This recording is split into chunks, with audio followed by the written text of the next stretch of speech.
And India stands in a very strong position to take advantage of that opportunity. It was also felt that the large Japanese companies are anyway present in India.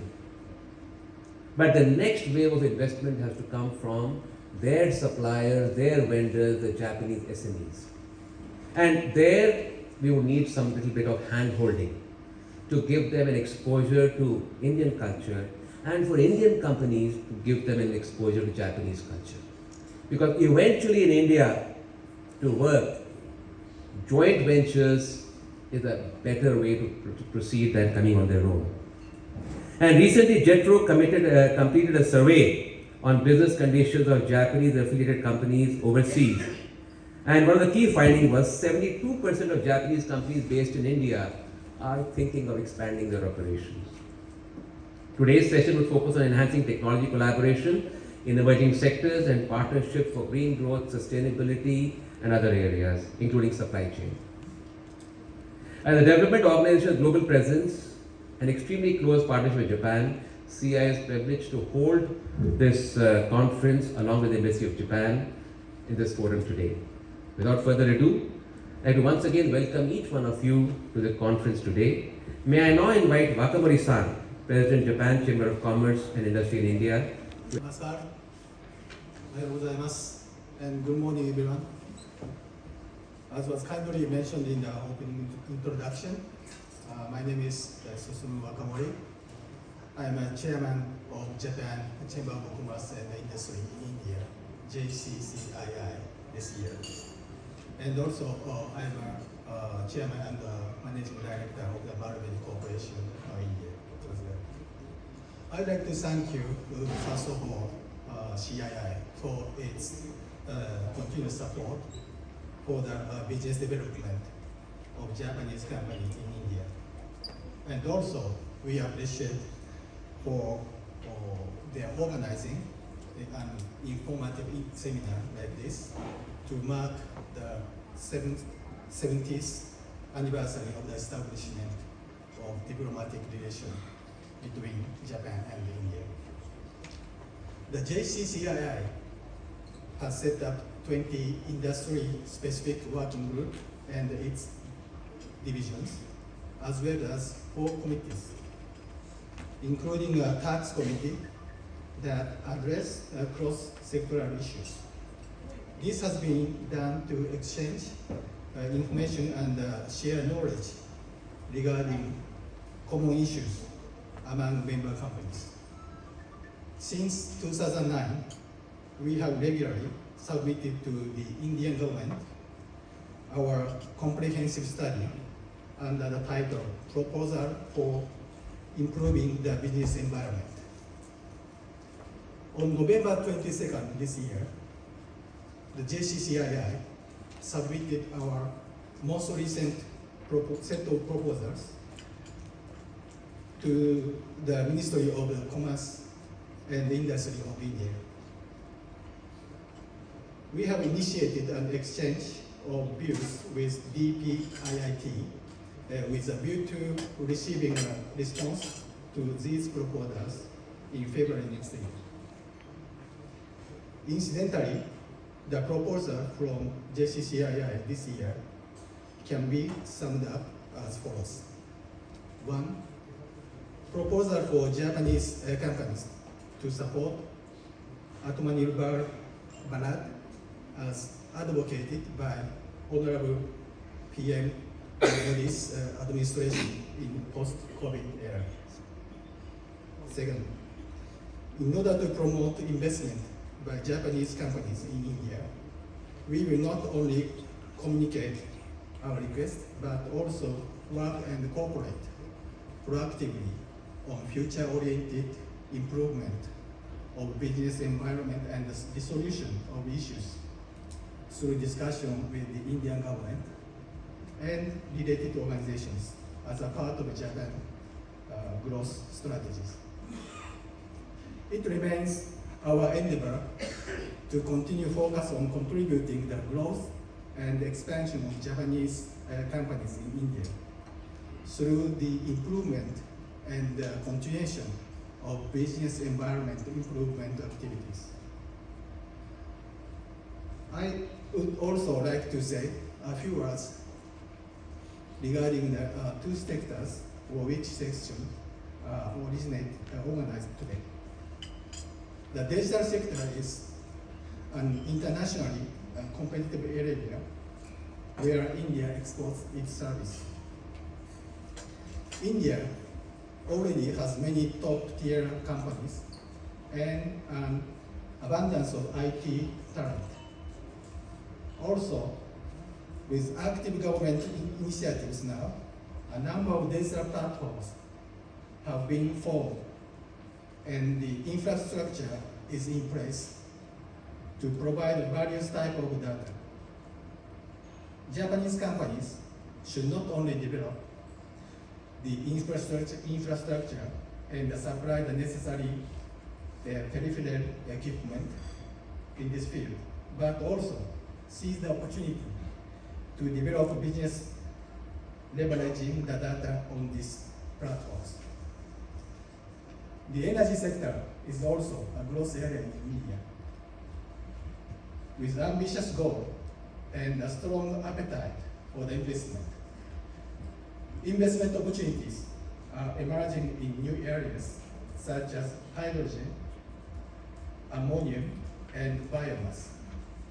And there are opportunities to create business originating from India. Japanese companies have leading innovation and advanced energy-saving technologies related to these areas. And we believe that they could be ideal partners for Indian companies. So I'd like to conclude my remarks by expressing my hope that the continued exchange with CII, including today's seminar, will help to further deepen and strengthen Japan-India relationship as we move forward and toward the 80th, 90th, and 100th anniversary between our two countries. Thank you very much. Thank you, Mr. Chen. On the occasion of the 70th anniversary of India-Japan diplomatic relations this year, CII, with the support of the Embassy of Japan, New Delhi, and the Embassy of India, Tokyo, has put together a compendium of successful stories of India-Japan business cooperation to showcase this partnership. The compendium covers case studies and business collaborations, including joint ventures, projects, technical collaborations between India and Japanese companies, apart from showcasing the successful Indian companies doing business with Japan across sectors. I have the pleasure to announce the release of this compendium just now, and I'd like to also thank our partners JETRO and CII for their support in putting this together.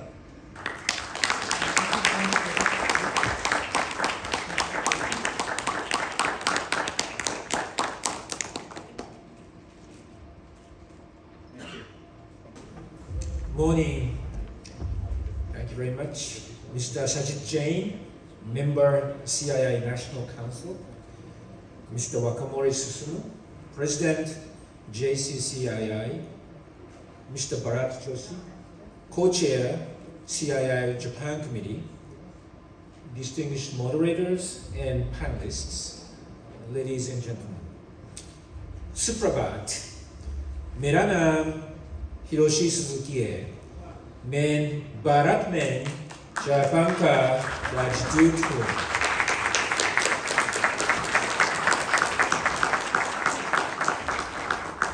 पिछले महीने राजदूत का बात संभाला है। I am very much honored to be invited to such a wonderful event where Embassy is also provided a chance to support such a great undertaking.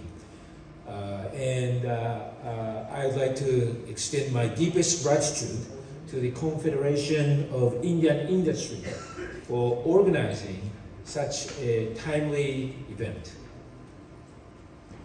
First and foremost, congratulations on India's assuming the G20 presidency.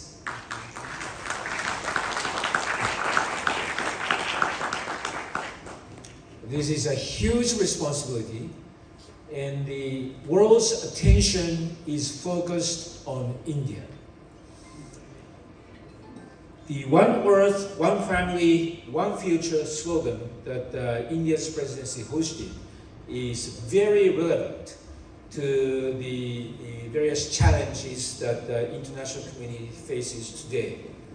So India's leadership to secure prosperity and stability in the world is more important than ever before. Japan, as India's friend, stands ready to cooperate with India to make India's G20 and India's G20 presidency and India's G20 summit a great success. Japan, for its part, will take over the presidency of G7 next year. Prime Minister Kishida is going to host the G7 summit in May from 19th through 21st in his hometown of Hiroshima. So the synergy between G7 and G20 is critically important so that the international community can address various challenges that it is facing. So as you can see, I am very much honored and pleased to arrive in New Delhi as Japan's ambassador when Japan-India partnership is at such a critical juncture. As some of you may know, I have served Prime Minister Abe for 7 years and 7 months as his executive secretary for diplomacy. So I have seen up close how the two visionary leaders, Prime Minister Abe and Prime Minister Modi, how they both respected each other and how they joined hands together to propel Japan-India special relations to a whole new heights. Now our special partnership is both strategic and global. Prime Minister Abe had a conviction that India and Japan should take the lead in securing the peace and prosperity in this region, the Indo-Pacific region, and the world. Because India and Japan are the two greatest democracies. Prime Minister Abe had the conviction that our two countries should take the lead because India and Japan share the universal value of freedom.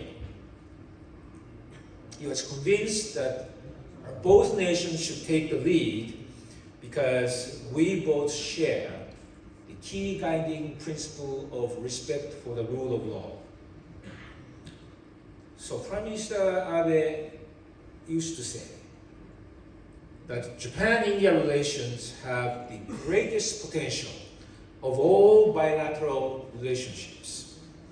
And of course, strengthening economic relations is a major pillar in that theme. So whenever he was meeting with top Japanese leaders, he used to say, "Oh, if you are considering making new investments overseas, I recommend investing in India."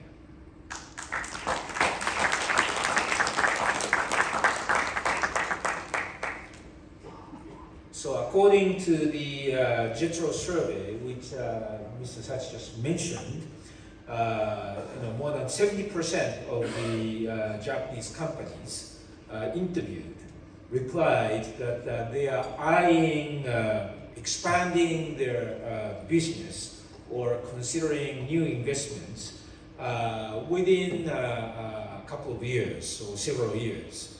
So this is one indication of how Japanese companies see Indian market's potential. The expectations are very high.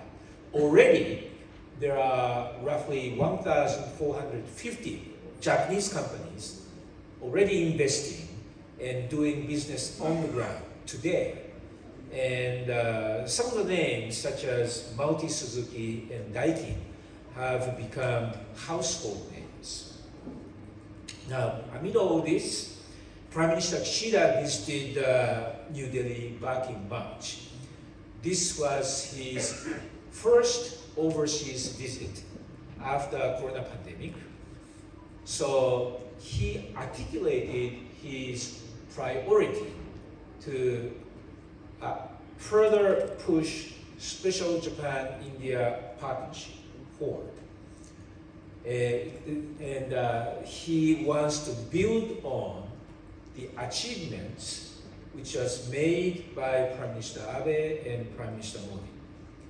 So when he came here, Prime Minister Kishida and Prime Minister Modi agreed on a new target, and this is clearly stipulated in the Japan-India joint statement, leader's statement, that for the next coming 5 years, we will target for 5 trillion yen investment and financing, the goal that you just mentioned. So ever since this announcement was made, already major Japanese companies like Suzuki, Toyota, Nippon Steel, each has announced new investments, big scale investment. So already the efforts have been strengthened to invest more into India so that Japanese companies will contribute more to make in India and make for the world.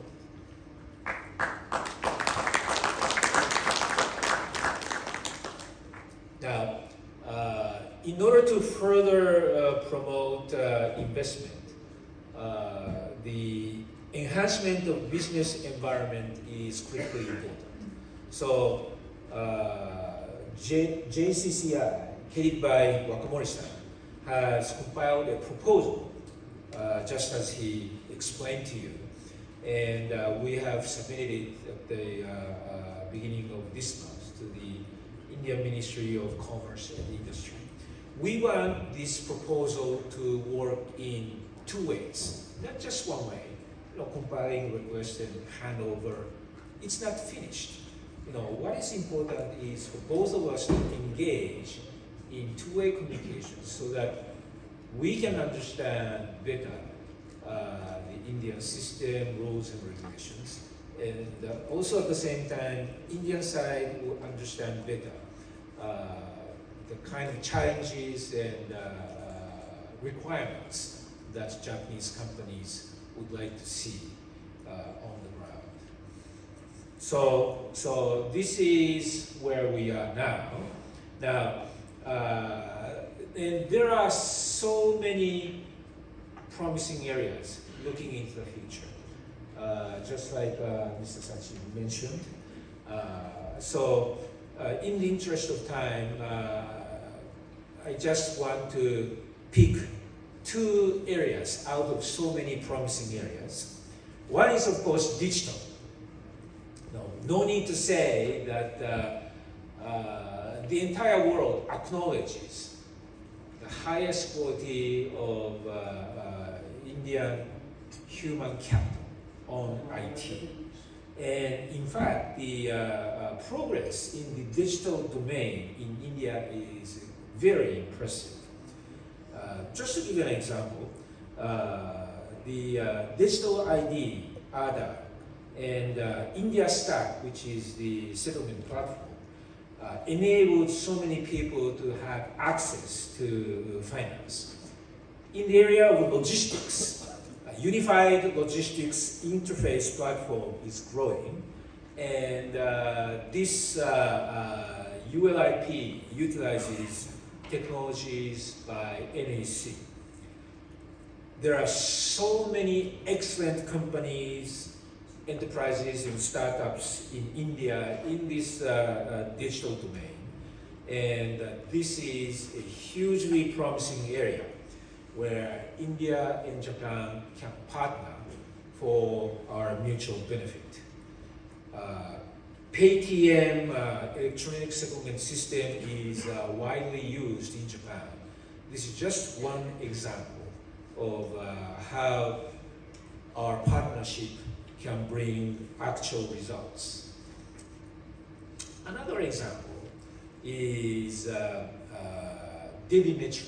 Now, recently, there has been an experiment of high-speed data transfer using Delhi Metro, and you can download 2-hour-long movie in just 2 seconds. Can you believe that? So this is the state-of-the-art experiment going on in Delhi Metro just recently. Another example, blue-chip Japanese companies like Fujitsu and NTT Data, they have newly set up their research center in India. And Rakuten, major Japanese company, Rakuten is now employing 3,000 Indian people because they're the top of the crop. So we are benefiting from India's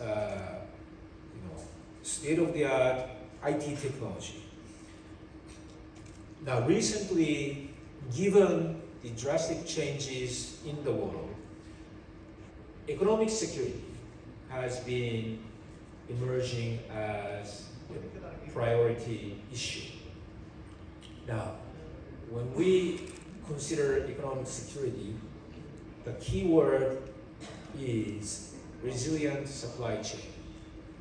And the essence of this resilient supply chain is trusted partner.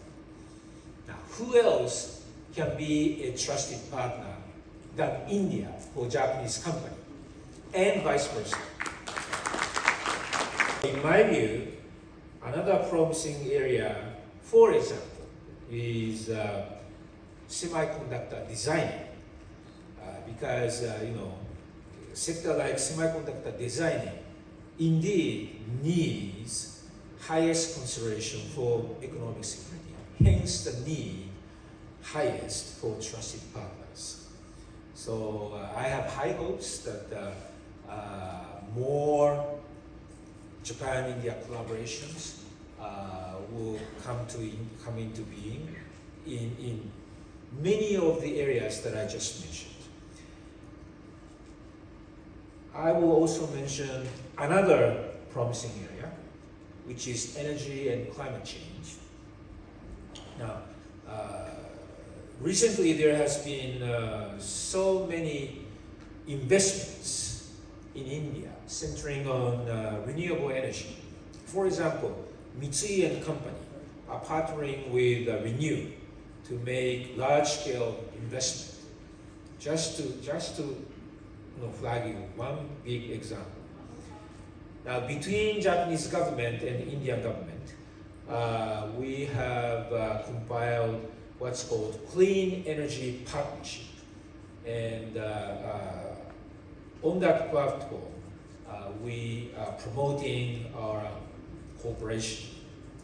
Now, India and Japan are both energy-consuming countries, so we have so many similarities in facing challenges. So we both need sort of a phased way to go through energy transition. Of course,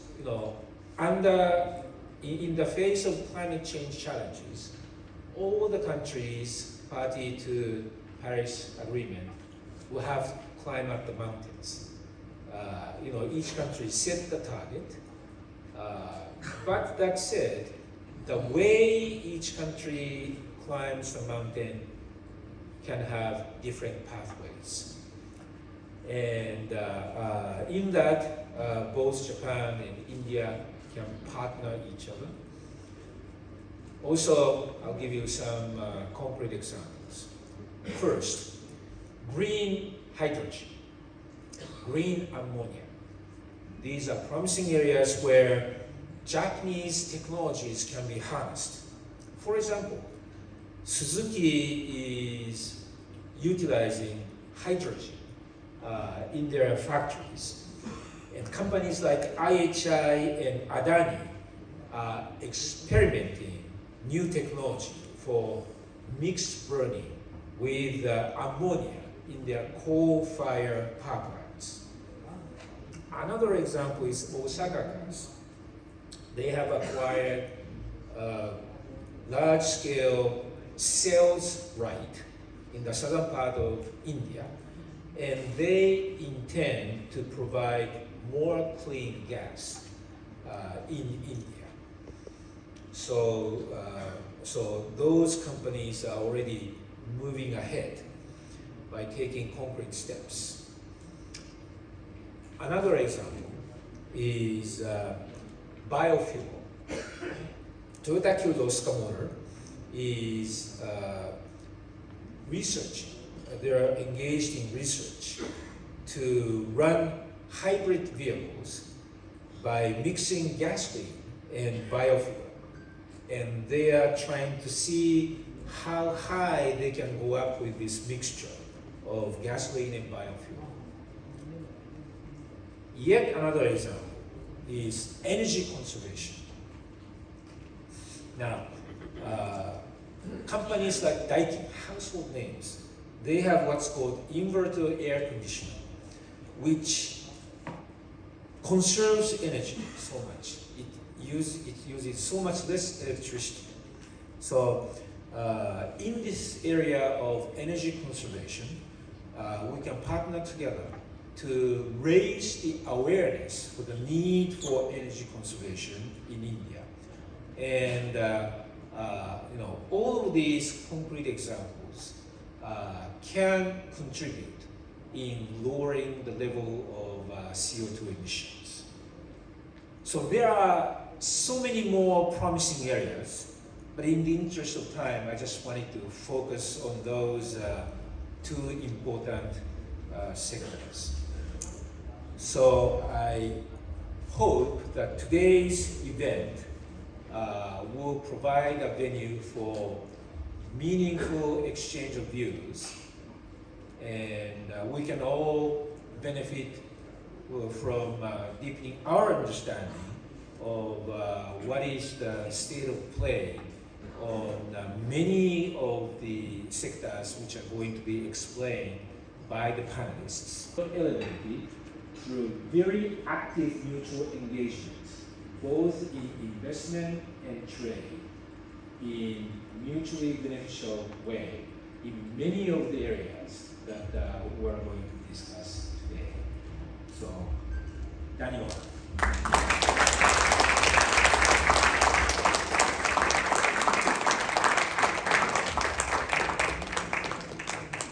That was a wonderful explanation, a speech by His Excellency. I'll just focus on 2-3 points of that. I think he has shown very clearly what a strong friend of India. Your Excellency, thank you so much. You brought out very clearly, Your Excellency, that G20 summit, G20 presidency of India and the G7 presidency of Japan are going to be very important to work together strategically. And the second, of course, you brought out how the strategic relationship between Abe-san and Modi-san was there for so many years, personal friendship, and you've given so many examples of concrete investments by Japanese companies in India. Thank you so much, Excellency. May I now invite my colleague Bharat to give the concluding. For once again giving me the last word. Friends in the audience, very honored that you're all here on a foggy morning, especially Kawazu-san, Sugino-san, and so many others. Your Excellency, Ambassador Suzuki, Wakamori-san, Sachet-san, Rajesh-san. It's a huge honor to be up here and in the presence of the people, I think, who very fully represent the richness and the depth of the Indo-Japanese relationship. I would firstly like to thank Ambassador Suzuki for personally being here, for hitting the ground running in only, I think, the last month since he's taken over formally as ambassador, for partnering CII in many important initiatives, including this compendium of 70 success stories which was released today. And the reason is, the reason is quite obvious, that very often the horror stories are well known in perhaps every country, but the success stories are sometimes lesser known. So this was an attempt to bring out only 70, and this figure of 70 was chosen because, as you're all aware, this is the 70th year of our diplomatic relations. So for India, this very much is the year of Japan. In a personal sense, it's also been very much the month of Japan. Along with Rajesh and Sachet, I was in Japan just last fortnight with the CII delegation, which Sachet was leading. And for me, it's also been the week of Japan, because the day before yesterday, I witnessed the thrilling horseback archery, or Yabusame, with these Yabusame practitioners who were in the same family, the 32nd generation, if I'm not mistaken. So just imagine that sort of continuity. Yesterday, I was very honored to hear the ambassador speak right after the External Affairs Minister. And today, of course, we're here. So it's also been the week of Japan. And so when I said you hit the ground running, Mr. Ambassador, the last 3 days I've recounted what all you've been involved in. And with 11 days to go till the end of the year, I'm almost afraid to ask what your calendar looks like. So in addition to, yesterday, your very illuminating comments, I draw upon what our foreign minister said when he said that Abe-san was personally responsible for a new strategic partnership with India. So from our perspective, we are absolutely very reassured and very, very pleased and absolutely thrilled that there is a line of complete continuity between what we experienced under Prime Minister Abe and presently with Prime Minister Kishida, who straight away doubled the commitment towards India. And that is, of course, the subject of today's event. How do we reach the 5 trillion yen mark in only 5 years? And as far as the CII view is and my personal view goes, it's not only tremendously achievable, we might even surpass it. And not just Prime Minister Kishida, I think it's perhaps no coincidence that Ambassador Suzuki is here, who worked so closely for so many years with Prime Minister Abe. And right after that, if I'm not mistaken, you were also the G20 Sherpa for Japan. And you are here during a time when India has the presidency of G20, Japan has the presidency of the G7, and all G7 members, of course, are members of the G20. And it's also, I think, a great coincidence, perhaps, that CII is the secretariat of the B20, or the Business 20. So we, of course, will have many more reasons to remain connected. So just last fortnight, when we were in Japan, we had a tremendous reception and very honored to meet with the Minister of METI, the Minister of State of Foreign Affairs, MOFA, and the Vice Minister of MAFF, who was also here at your reception last month. You have already mentioned everything that I could have recounted from that visit, whether it was the SCRI or Supply Chain Resilience Initiative, security in terms of energy, medical, and food security through supply chains, and the new paradigm of DX and GX, where not only digital transformation is spoken about, but sustainable transformation or green transformation, GX. First semiconductor fab in the country, and he went to Japan seeking technology partners. The second T could be trade and investment, and I think the ambassador has very rightly, here and earlier also challenged that, why don't we have a qualitative shift and also export to Japan from India. And the third is Tomodachi, or the fourth T of our thank you. Thank you all for being here. I wish you all a very good rest of the day.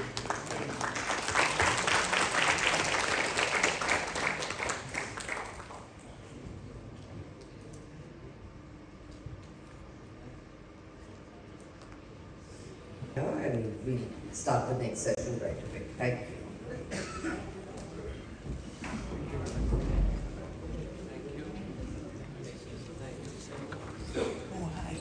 Good to see you. Good to see you. So,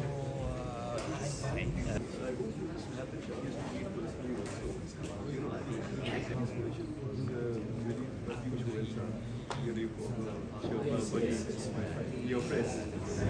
January, if you could do this. She said you might have a visitor or something. Yes, on 11th January. So at a subsequent event, hopefully. Come. We'll come off the stage.